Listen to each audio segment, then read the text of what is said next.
cultural and creative movement that blends Black history, African spirituality, science fiction, technology, liberation, and imagination to envision empowered Black futures. Afrofuturism is reimagining of the imagining of a future filled with arts, science, technology seen through the Black lens.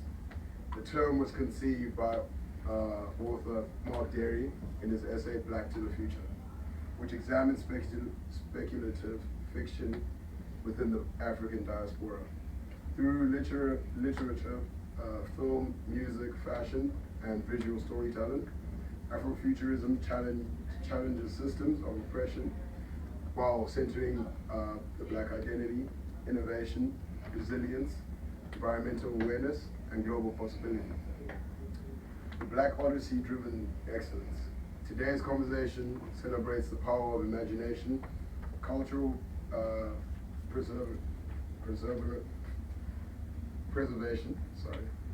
and visionary storytelling within the African diaspora. Few creatives embody this spirit more fully than Leonard Clifton, an actor, author, environmental storyteller, and Afrofuturist visionary whose work inspires young people to dream bigger while reimagining Black futures through literature, film, travel, and cultural memory. Leonard Clifton is an American actor, young adult author, environmental storyteller, lecturer, and cultural preservationist.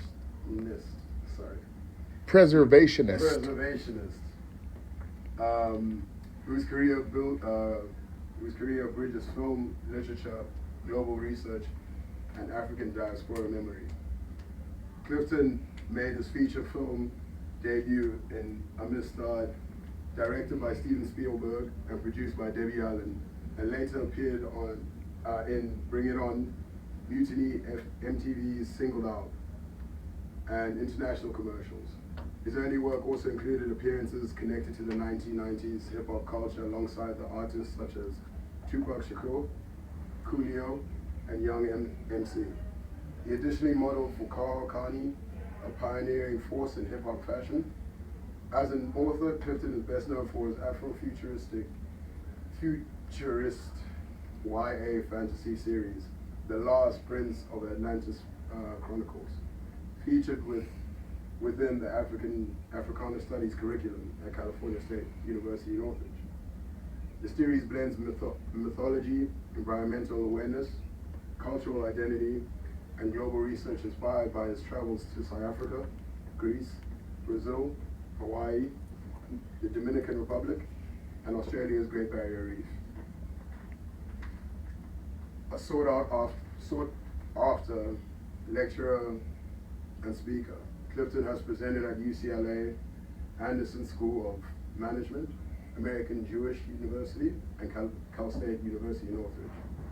His work continues to inspire audiences through Afrofuturism, environmental consciousness, youth empowerment, and imaginative storytelling, rooted in resilience, freedom, and cultural memory. Can we give it up for Leonard Clifton? How are we doing, ladies and gents? Good. Good. Thank you. That was incredible, and I'm really thankful for Dr. Cedric Hackett. He had the foresight to see what I created before UCLA, before I started continuing to do book signings like at Barnes & Noble at the Grove, Comic-Con, etc. So I'll give you a quick synopsis of the story. Alan King is a shy, skinny Black teenager living in a blue-collar family in Miami, Florida. After finding a magical crystal necklace, he discovers he's an alien hybrid prince from the lost city of Atlantis. And this necklace gives him the power of telepathy, teleportation. He speaks to sea animals, along with a beautiful Greek goddess, his orphan best friends, and zany uncle. Alan helps keep the earth safe as he fights against his mortal enemies and attempt to restore his kingdom, the lost city of Atlantis. And so now I'll get started. So,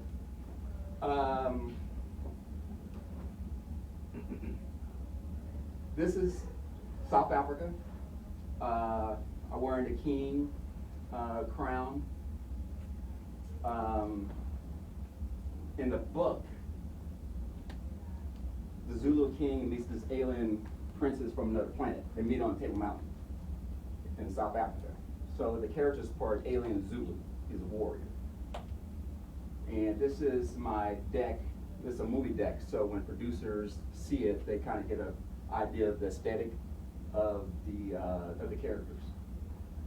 And my second book is a spin-off from the Atlantis character. So the Rihanna, I love Rihanna, so she's my muse for the Raven character. So she's a cousin to Alan from Atlantis, and her half-sister's Eve. And in that story, they fight Grim Reaper, so she's half fairy, half Atlantean. In Eve character, she's half fairy and she's half Grim Reaper. So she has a power to take souls or restore souls, but she fights the Grim Reapers who's trying to find the site that would give them the power to resurrect their king who she killed in a past life. So I'm working on that right now in the script. So I started writing The Atlantis in July 2011, and the first book was published in 2012.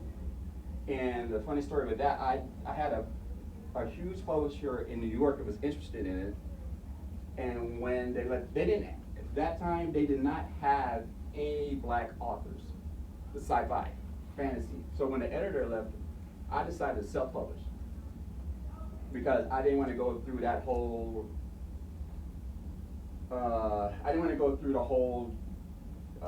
journey of trying to find a publisher if they would believe in it. I'm like, you know what, I'm gonna do it myself, because a lot of us, we can really create our own content and put it out there and market it. So that's what I did. So and I decided to do it in February for Black History Month.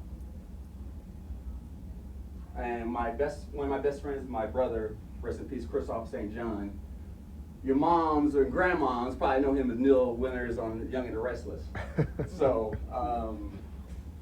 when I used to go to his house, we would talk about, me writing a book, and he would encourage me to keep writing.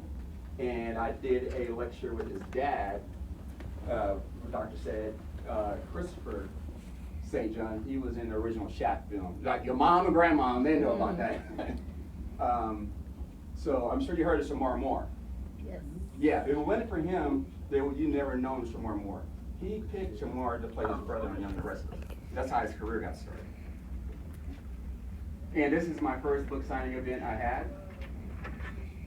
And that was really successful. I was really blessed to have it. I had it at this place called Shangri-La. It's a really beautiful hotel in Santa Monica. And you can see the pier from the penthouse. It was a beautiful view. And my first book signing was Barnes & Noble at the Grove. I was the first to have a book signing for Black History Month and Barnes & Noble. And at the success of that book signing, that's when my mentor, his name was Reginald Rutherford, rest in peace. He died actually on my birthday, March 10th.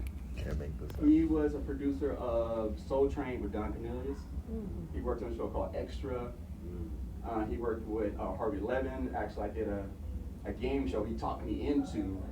I'll talk about that later. Which was I'm glad I did it, because that really helped me out with my journey. So that's the book signing. And the funniest thing, William Shatner, your mom and grandma know who he is. He played Captain Kirk from Star Trek. So his friend, Leonard Nimoy, he plays Spock. I was named after Leonard Nimoy. So to me, that's the universe, literally speaking to me, I still cannot believe that my banner is next to his banner, Leonard.